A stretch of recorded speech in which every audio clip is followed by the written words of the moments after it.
I have the privilege today to visit with Harold Haas. He's an American ex-prisoner of war, hometown of New Rockford, North Dakota.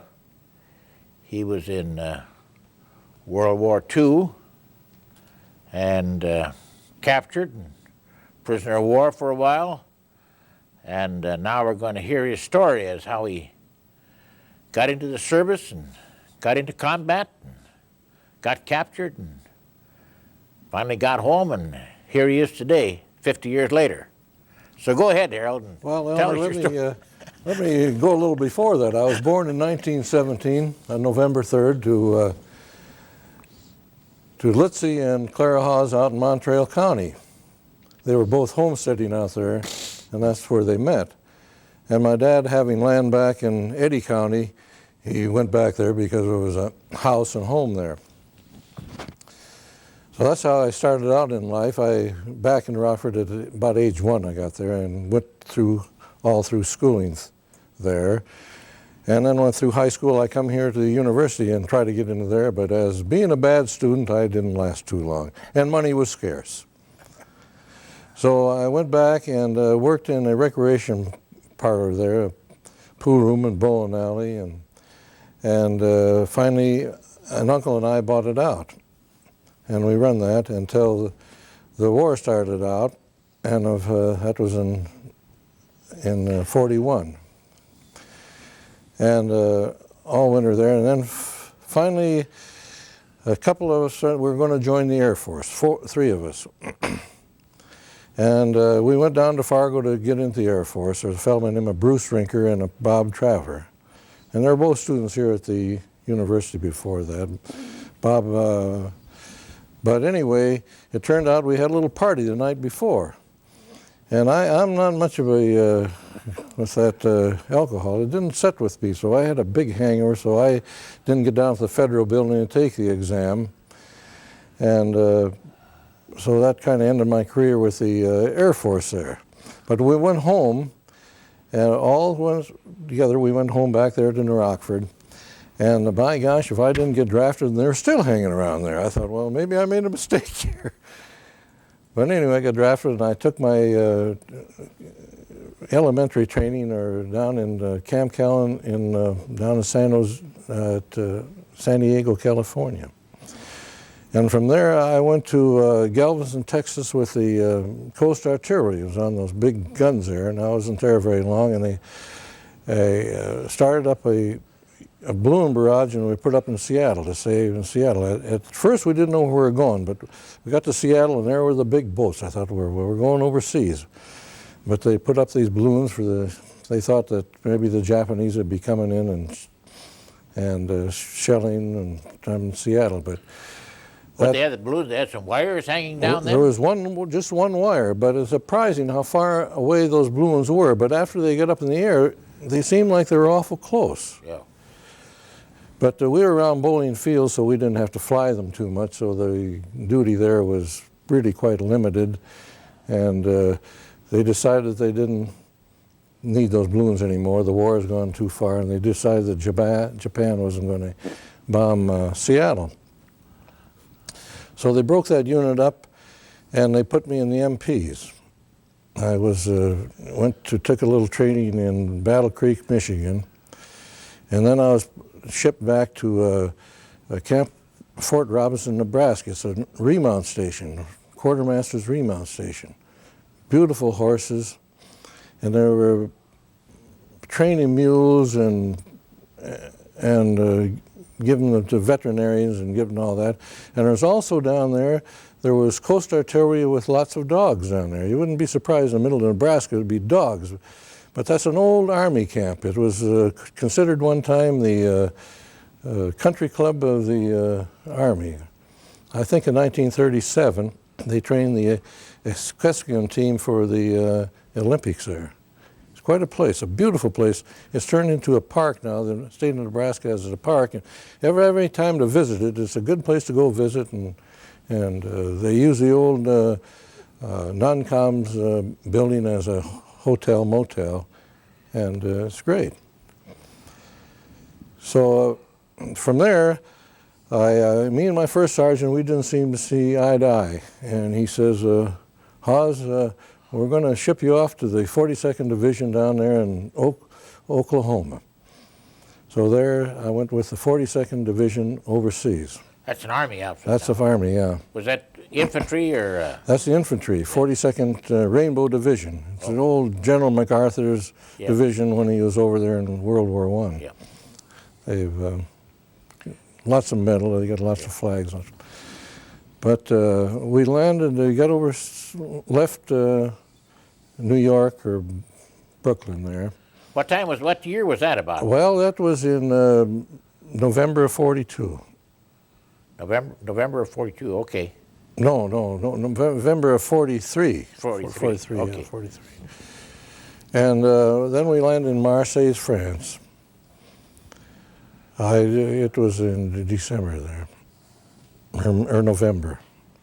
And the Americans had already gone in there. Oh yeah, the Americans already gone there. Okay. And we went all through the France, and we were up in Strasbourg, France. Did you walk now, or were you on vehicles? We rode on trains up there most of the time. Yeah. There wasn't much walking we did. But anyway, I figured we had it pretty much made. The Germans were on one side of the Rhine, and we were on the other. They would fire little mortars once in a while at one another, but there was not much action going on patrol, and there was some, a little bit of action. But I thought, well, we're going to stay here for the winter. But they moved us on, and we were up there on the front there around the Maginot Line, and it was in December. It was after the Battle of the Bulge, and the lines were put in, and this was in January 9th, I think. It was the last big offensive that the Germans put on.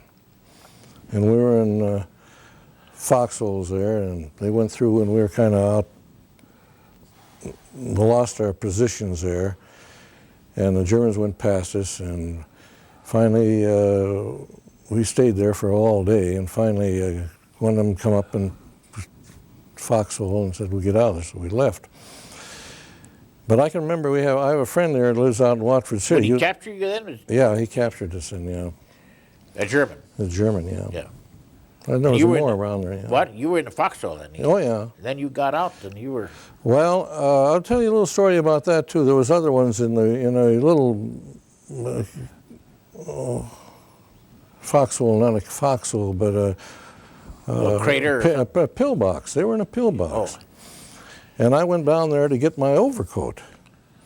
And the German was having a bunch of them there. They said, he thought I went down there to get some grenades. I went down there to get my overcoat. The other fellow said they were going to shoot me, see, but I come how they didn't do nothing. He's probably as scared as I was, Elmer. I don't know. But anyway, we captured, and when I got my overcoat, we went back to the lines. There was cold, wintertime, and there was a fellow named Smith, and so he didn't have no overcoat or clothes, so I shared my overcoat with him, and he always claimed that I saved his life. I don't know. But you were both prisoners then? We were both prisoners. There was about 7, 8 of us, yeah. Well, then where'd you go? Well, we marched for quite a ways back the line, and towards Germany? Germany, yeah. And they put us up in a tavern for the night. There was nothing in there. It was just a bear, and I just remember that. And then the next day we marched some more. I think we got into Frankfurt, Germany. And they put us in kind of a hole there. They were bombing there. One of these big smoke stacks, and underneath it was a room. It was full of frozen potatoes and stuff. We were hungry, of course. And so we started eating those. But I'll tell you, I'm getting a little ahead of myself there. They interrogate us a little before we march there, tell you where you're from or what outfit were you with, and you know what you're supposed to tell them, just your name and your number, but they knew who we were. Yeah. So I didn't tell them anything anyway. I didn't know anything anyway. No. Now that's at Frankfurt or near there. That was near Frankfurt, yeah. And then we marched a long time, and as we marched, it seemed like the more prisoners they got. The line got bigger and bigger. I suppose they brought more of them in there. I could never... Which way were you going then? Were you marching east? We were marching east. Yeah. And finally they put us on it was a train, a passenger train, one car, maybe two, I just didn't recall there. But I remember they let us go inside the car. And a lot of these Germans, they wouldn't let them in, but they'd ride on top. And they were really quite concerned that us prisoners would be inside and they were out. And get on top of the car, you'd be riding on top. Yeah, go someplace, yeah. And they were quite put out about that. Where'd you go then? Well, we went to, I really don't know. We got out of this car and I went to a town of Bad Orb. I think this is where it is. My memory's getting, it's quite a while ago now, Elmer, I'm telling you this. And after we got this Bad Orb, they marched us up the hill to a camp. It was an old German youth camp that Hitler used as, when he got the young people together, he put them in these camps and was supposed to match them up. I don't know if you knew about that. It was old, and this is where they called it Stalag 9B. And that's where I stayed for about 4 months there in Germany. How was the food there and so on? Well, the food was bad. There was no food there. We got a loaf of bread, that bad bread, about 15 of us. Every day we'd get one of them, and we'd have to split it up. Now, one loaf? Yeah, one loaf. And how we split that up, the last, one fellow had made a knife out of the door, the handle, the pattern of the plate on the door. He made a knife out of that. And we'd cut that bread. Now, the guy that cut the bread has the last pick. So you know how careful that would be to pick. Sure. What else do you have besides that bread? Well, then we had we got a ladle of soup apiece.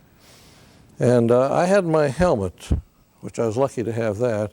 And my friend Smith, he didn't have that. So I'd go down there and we'd get that ladle of soup. I'd get 2 ladles of soup. In the helmet? In that helmet every day. We'd get 2 and we'd eat out of that. I want to tell you a little story about that too, Elmer. One day I got in my ladle of soup, I got the knee of a horse. I think it was a horse. Yeah.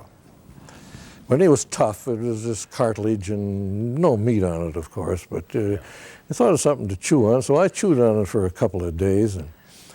And I thought, well, if I could get a little water or something and a little more wood, and I'd boil this up and make a little more soup out of this and probably fare a little better. But I didn't. I finally traded it off for a couple of cigarettes. To another POW? Another POW. That was your exchange of money, cigarettes, you know. You always think of currency. There wasn't currency was your cigarettes. We had cigarettes. And so this guy got that, and he chewed it, and by gosh, we didn't break out a front tooth on that bone. I really got a kick out of that. But what did he do with it then? Well, I don't know what happened to that guy. I remember him, that smile. He was one tooth missing. But a little bit about that camp. It was, as the time went on, we lost men every day. We were burying them. Yeah. They died? They died of, most of them would get pneumonia, and they would die. You didn't have any heat then in those barracks? Yes, they would give us, we could go, 2 people would go and get an armful, all they could carry, every day, of wood, and put in these stoves.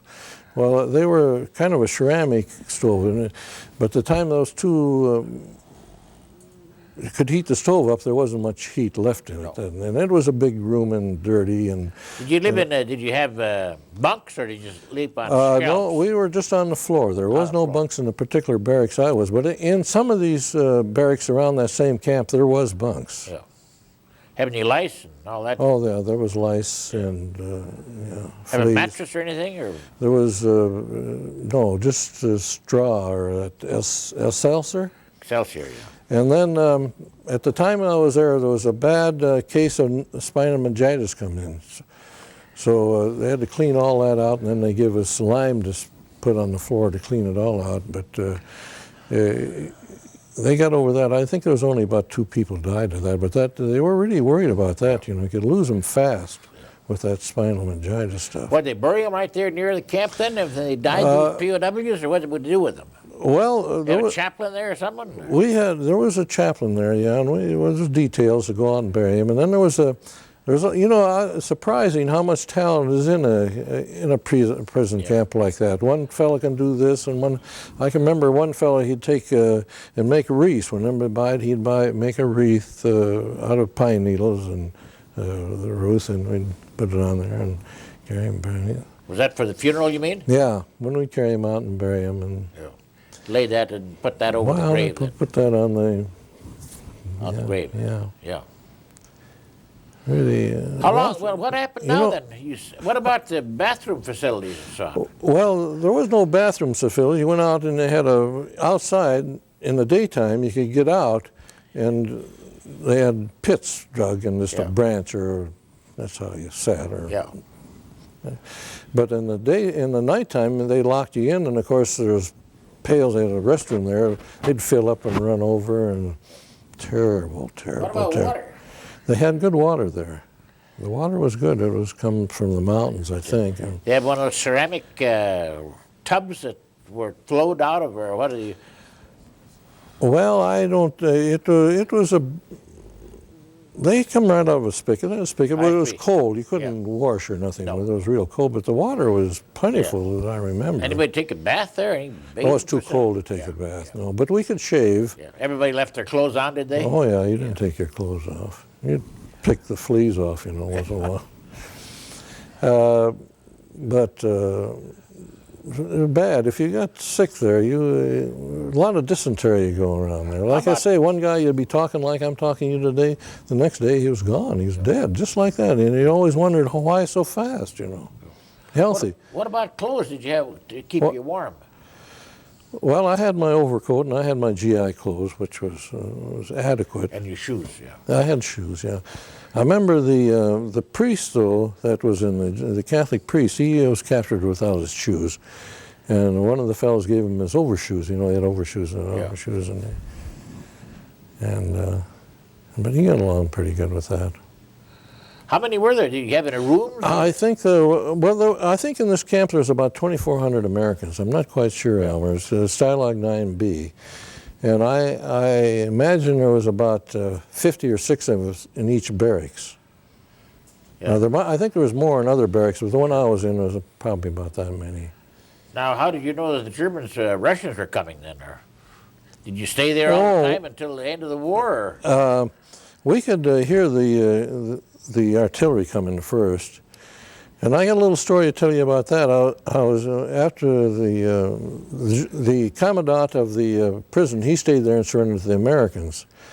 Yeah. And and then GIs were coming up there, and they'd give us food. American. I got awful sick from it. That rich food. I got awful sick from it.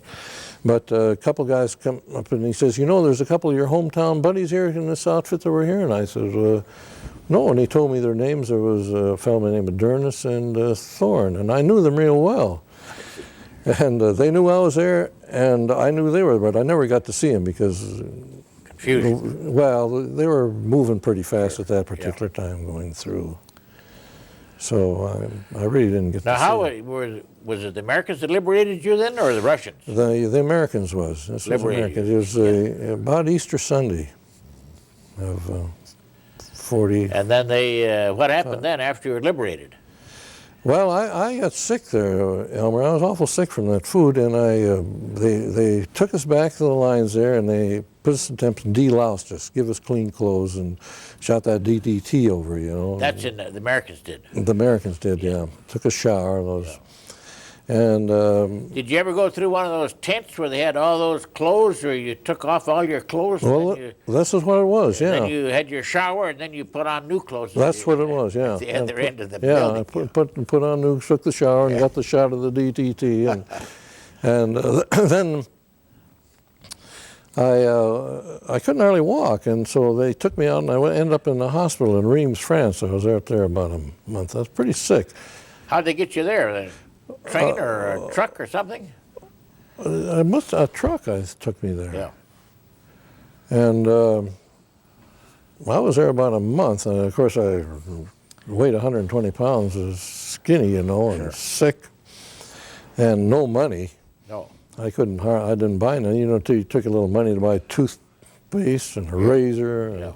And there was a fella in there, he was a merchant marine, and he was sick there. And I went someplace, and by gosh, if he didn't leave a little money underneath my pillow there, $7, $8, that was enough to get me by, you know, till I got that.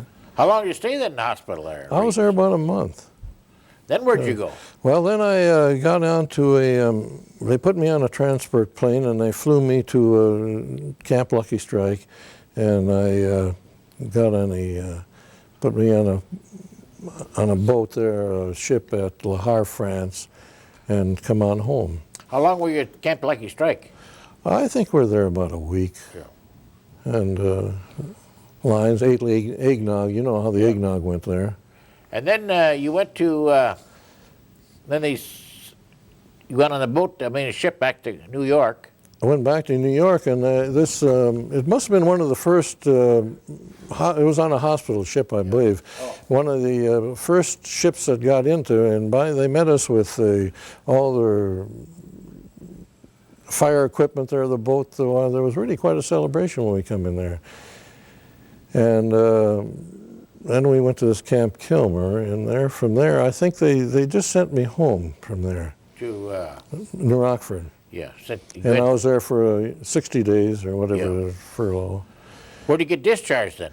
Then Elmer, I went down to this Little Rock, and I was there for about 10 days. And they shipped me out to Camp Robinson, California. You went by train then? I went by train there, and I was a cadre duty out there, cadre sergeant there. And I wasn't much of a cadre sergeant, a poor cadre sergeant. Well. And so it wasn't long, they just discharged me. Then you went back to New Rockford? And I went back to New Rockford and went back in business there. Went back. How's your health now? Well, I'm pretty good. I really not too bad. I had legs don't operate like they should. No. And I got married. I had 2 children. Are they growing up, I suppose? One of them lives in Australia, and one lives in Memphis, Tennessee. Memphis, yeah. And I lost my wife, and she's only 33 years old. Oh, I see. So I had to raise those 2 girls. One like I left alone, but yeah, sure. So. And you lived in New Rockford? I lived in New Rockford ever since. Yeah. And I retired from business about 10 years ago. Well, that's an interesting story. Well, glad you could be here. Yeah, there's things I probably should tell you a little bit more, but it's just hard to remember. Well, it's hard to remember after that many years. Yes, and offhand here. Waiting for this, Elmer, I was thinking of things, and then I... Well, it's 50 years is a long time to try and Lots of memories have gone by. That's right. And, of course, if you're going to remember everything, we'd be here forever. Yeah. But each person has a little different story and a little different situation, so... Well, it's kind of nice that you do this, Elmer. I really appreciate it very much. And glad to do it. And did you ever write a book for me? One of those books? No, but I have the thing. I should. Well, you better. I have the material. I have the material. Yeah, well, you better write the thing. You better write one of those books for me. Yeah. See, if you write the book and send it to me, I'll reproduce it and send you back copies for your kids and grandchildren and so on. See, and. You can have someone help you, or you can always get it made. So, well, thanks a lot again, Harold. Well, Elmer, that's real nice. Yeah. Okay.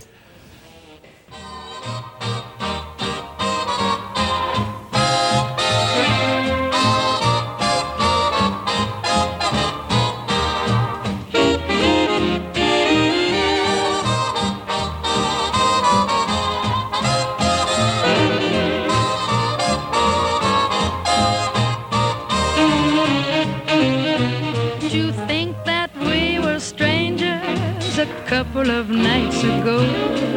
And though it's a dream, I never dreamed he'd ever say hello.